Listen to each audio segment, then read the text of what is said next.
మాత్రం వారానికి ఒకటి వస్తుంది. Jani master issue, Raj Tarun Lavanya issue. అవన్నీ బ్రహ్మ ఇంతమంది ఉన్న ఇండస్ట్రీలో ఇష్యూస్ ఉంటా ఉంటాయి. ఆ ఇష్యూని మనం సీరియస్గా తీసుకోకపోవటం అనేది మనం ఆలోచించుకోవాలి. ఏదో ఉంటాయి ఉన్నప్పుడు దానికి పెట్టుకోవటం. సార్, మోహన్ బాబు గారి ఇంట్లో జరిగిన తగాదాలు ఏవైతేనా మీరు ఒక అంటే టెక్నీషియన్గా, సినిమా ఇండస్ట్రీ వ్యక్తిగా మీరు సమాధానించి చెప్పారా? ఎవరికి? ఆయనతోనా?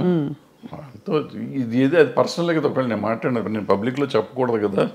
ఇప్పుడు నేను నిజంగా వాళ్ళ వెల్విషర్ని అయితే ఒకవేళ నేను వెళ్ళి అక్కడ ఏళ్ళు పెట్టుంటే, పెట్టానా లేదా అనేది తర్వాత సంగతి, పెట్టుంటే అక్కడ ఏం జరిగింది ఇక్కడికి వచ్చి ప్రమోషన్ కాదు. ఏం జరిగింది కాదు సార్, బట్ అసలు అంటే అది బాగా బహిరంగంగా అయిపోయింది కదా. వాళ్ళే మీడియాకి వచ్చారు. ఇప్పుడు వాళ్ళు బహిరంగంగా ఉన్నారు, నేను బహిరంగంగా ఉండకూడదు. నేనని కాదు, ఎవరైనా కానీ, ఎవరు ఇంటర్ఫేర్ అయినా కానీ, ఇంటర్ఫేర్ అయిన వాళ్ళు బయటకు వచ్చి ఇట్ట జరిగిందని చెప్తే ఇక వాళ్ళు పెద్ద మనిషి ఎట్ అవుతారు వాళ్ళు. ఫస్ట్ పాయింట్ అది తప్పు. రెండోది అటువంటివి జరగటం విచారకరం. అందులో మనవాళ్ళు కావాల్సిన వాళ్ళు, పిల్లలు మంచివాళ్ళు, తండ్రి మంచివాడు, ఈ రకాల సమస్య ఎందుకు సమస్య వచ్చిందని నాకైతే అర్థం కాలేదు. నాతో అందరూ బాగుంటారు, 4-3 పిల్లలు బాగుంటారు, ఆయన బాగుంటారు, మోహన్ బాబు గారు బాగుంటారు, అందరూ వెరీ నైస్ పీపుల్. చాలా మర్యాదగా నాతో చాలా అంకుల్ అంటారు పిల్లలు, ఆయన తమ్ముడు అంటూ ఉంటాడు. వాళ్ళ ఇంట్లో అట్లా జరిగిందంటే నాకు నిజంగా బాధగా ఉంది.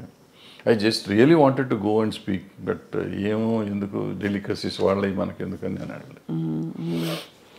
మొత్తానికి సార్ అయితే ఇప్పుడు అంటే there is a lot of turmoil going on around అనిపిస్తుంది సమాజం చూస్తుంటేనే. అన్ని చోట్ల ఉందమ్మా, సమాజంలోనే తేడా వచ్చేసింది. అది ఎందుకు వచ్చింది అంటే ఇప్పుడు మానవత విలువలు అనేవి పోయినాయి చాలా చోట్ల.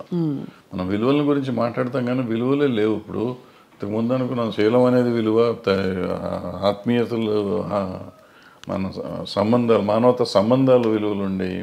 ఇప్పుడు అవన్నీ పోయినాయి. ఏదో ఉంటున్నాం, అందరం కమర్షియల్ అయిపోయాం. ఆ కమర్షియల్లో ఉన్న దాంట్లో ఇవన్నీ వాల్యూస్ లేవు కదా. వాల్యూ అనేది ఉంటే కదా. కొన్నిసార్లు వాల్యూ కోసం మనం అన్ని పోగొట్టుకునే కథలు చాలా ఉన్నాయి. గౌరవం కోసం అన్ని చేయాలని చెప్పి, అటువంటిది ఇప్పుడు గౌరవం లేదు, తక్కువలేదు. అందుకే ఒక ఫుల్ఫిల్మెంట్ రావట్లేదు జీవితంలో కదా. ఇప్పుడు ఇందాక చెప్పిన పుష్ప కథ కానీ, లేకపోతే మా కొత్తలేడు కథ కానీ, అదే ఫుల్ఫిల్మెంట్. వాళ్ళ భార్య కోసం భర్త, భర్త కోసం భార్య, తండ్రి కోసం కొడుకు అని ఇవన్నీ. అయితే భగవద్గీతలో కూతురు కోసం తండ్రి, తండ్రి కోసం కూతురు, ఇవి మానవతా విలువలు. అంటే వాటి కోసం ఎంత కమర్షియల్గా చేసినా కానీ మనం ఇవాళకి ఫీల్ అయ్యి సినిమాలు చూస్తున్నాం. బట్ దానికి వాల్యూ ఉంది, బట్ ఆ వాల్యూ మన జీవితంలో ఇవ్వలేకపోతున్నాం. సినిమాల్లో చూసి మనం సినిమా ప్రొడ్యూసర్కి డబ్బులు ఇస్తున్నాం కానీ మన జీవితంలో మన తల్లిదండ్రులకు కానీ, మన భార్య పిల్లలకు కానీ, మనం ఆ సుఖం అన్నదమ్ములకు కానీ, అక్క చెల్లెళ్ళకి కానీ మనం ఆ ఫీలింగ్ ఇవ్వలేకపోతున్నాం. ఆ సమాజంలో వచ్చిన మార్పులో మనలో వచ్చింది. మనం ఇన్ని మాటలు చెప్తున్న మన పిల్లలతో మాట్లాడటానికి మనకు టైం లేదు, మన తల్లిదండ్రులతో మాట్లాడటానికి మనకు టైం లేదు, అక్క చెల్లెళ్ళతో మాట్లాడటానికి టైం లేదు, భార్యతో మాట్లాడటానికి టైం లేదు. Are we avoid. ఒకవేళ టైం ఉన్నా కానీ ఎందుకో మనకు సాధ్యమైనంత వరకు దూరంగా ఉండటానికి ప్రయత్నం చేస్తున్నాం. ఇంకా విలువలు ఎక్కడి నుంచి వస్తాయి? విలువల గురించి మాట్లాడే నైతిక హక్కు ఎక్కడ ఉంది ఎవరికైనా? Very true sir. బహుశా కొంతవరకు సినిమా ప్రభావితం చేస్తుంది ఈ విషయాలని. బహుశా అలాంటి కథలు వచ్చేసి క్లిక్ అయిపోతే ఆడియన్స్తో తప్పకుండా, ఎందుకంటే ఇంత పెద్ద పెద్ద సినిమాలు, ఇంత మార్పులు తెచ్చిన సినిమాలు మనుషుల్లో, సమాజంలో ఉన్నాయి. చెడు ప్రభావం చూపించిన సినిమాలు కూడా కొంత ఎంతో అంతో ఉండుంటాయి. నిజం చెప్పాలంటే నేను పుష్ప 2 చూడకూడదు అనుకున్నా. ఎందుకంటే బయట చెప్పిన మాటలు, అదేదో షెకావత్ మీద ఉచ్చబోస్తాడు ఇటువంటి అని విని, ఇటువంటి పిచ్చి సినిమాలు చూడాలా మనం ఎందుకు అని చెప్పి చూడాలి. ఎందుకో చూద్దామని మనం పెట్టుకున్న ఫస్ట్ హాఫ్లో నాకు చిరాకుగా ఉండింది. ఫస్ట్ హాఫ్ చూస్తానికి నాకు took me about 5 hours first half చూడటానికి. ఇంటర్వెల్లో వెళ్ళి మెల్లిగా భోంచేసి వచ్చి కూర్చున్నాం. మళ్ళీ సరే చూద్దాం వద్దా 10 నిమిషాలు ఆలోచించి పెట్టినా డోంట్ బిలీవ్, ఆ 1:20 నిమిషాలు, 1:40 నిమిషాలు ఉంది ఆ సినిమా. మొత్తం కంప్లీట్ చూసి ఐ వాజ్ క్రయింగ్ యాక్చువల్గా.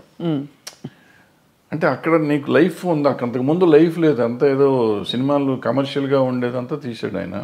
ఇక్కడ జీవితం తీసాడు. ఆ భార్యాభర్తల అనుబంధాన్ని చూస్తే నాకు అసలు పిచ్చెక్కిపోయింది.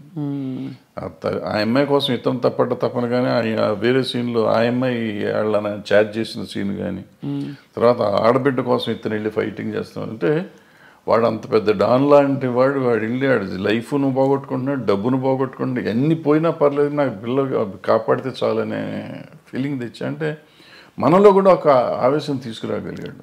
ఖచ్చితంగా సార్. ఏసే నా కొడుకు అనే ఫీలింగ్ ఉంది ఆ సినిమా చూస్తానంటే. వదిలిపెడతావేంటారు నువ్వు అసలు అనే ఫీలింగ్ ఉండేది. ఆ దీనికి తీసుకెళ్ళారంటే మనలో ప్రతి మనిషిలోనూ అంత ఎమోషన్ తీసుకురాగలిగితే బాగుంటుంది. అవును. సినిమా డబ్బులు ఇచ్చి సినిమా చూడటం కాదు, సినిమాతో పాటు మనం నేర్చుకోవాల్సింది అది. మనం అది వదిలిపెట్టేస్తాం. దాంట్లో వాడు స్మగ్లింగ్ ఎలా చేశాడు, ఎలా దొంగతనం చేశాడు, ఎవరిని చంపాడు, ఎలా చంపాడు, అల్లు అర్జున్ కత్తితో కొట్టాడా చంపాడా, ఇది ఆలోచిస్తాం. అల్లు అర్జున్ అనే క్యారెక్టర్ రష్మిక అనే క్యారెక్టర్ని ఎంత బాగా ప్రేమించాడు, రష్మిక అనే క్యారెక్టర్ అల్లు అర్జున్ అనే క్యారెక్టర్ని ఎంత బాగా ప్రేమించింది, అంటే నా క్యారెక్టర్స్ ఒరిజినల్ని అనేది మనం ఆలోచిస్తున్నాం.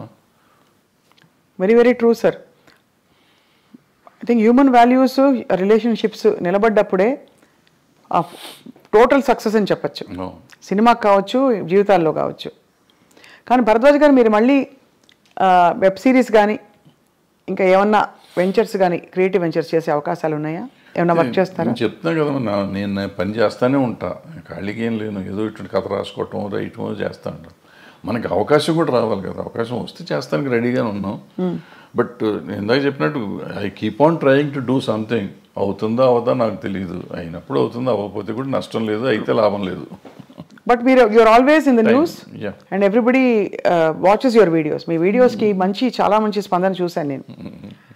కాబట్టి పొలిటికల్ ఇష్యూస్ కావచ్చు, సినిమా ఇండస్ట్రీలో అవుతున్న అంశాలు కావచ్చు సార్, ఎప్పుడు మీరు ఏదో ఒక కొత్త విషయం చెప్తారు, లేదు పాత విషయం అయినా కొత్తగా చెప్తారని ఆశిస్తూ ఉంటాం, ఎదురు చూస్తూ ఉంటాం మీ దీనికోసం. సో అది సార్, చాలా ఆనెస్ట్ కాన్వర్జేషన్ సార్ ఇవాళ. ఇంత డీటెయిల్గా ఎప్పుడు మాట్లాడి నాకు తెలియదు, కానీ మీ సినిమాలో నేను నటించాననే ఒక చిన్న విషయాన్ని నేను ఇప్పుడు అందరికీ పోతే పోనీ సినిమాలో చాలా ఎంజాయ్ చేశాను sir. Those few days of work. ఆ క్యారెక్టర్ కూడా నా రియల్ క్యారెక్టర్ కాబట్టి, జర్నలిస్ట్ క్యారెక్టర్ కాబట్టి నాకు ఐ ఫెల్ట్ ఎట్ హోమ్. అది thanks for the opportunity sir. And తప్పకుండా మీతో టచ్లో ఉంటాం. అప్పుడప్పుడు ఏమన్నా ఉపద్రవాలు వచ్చినా, సునామీలు వచ్చినా వచ్చి మళ్ళీ మిమ్మల్ని పలకరిస్తాం. సునామీ ఎందుకు వచ్చింది భరద్వాజ్ గారు? Thank you sir. నమస్కారం.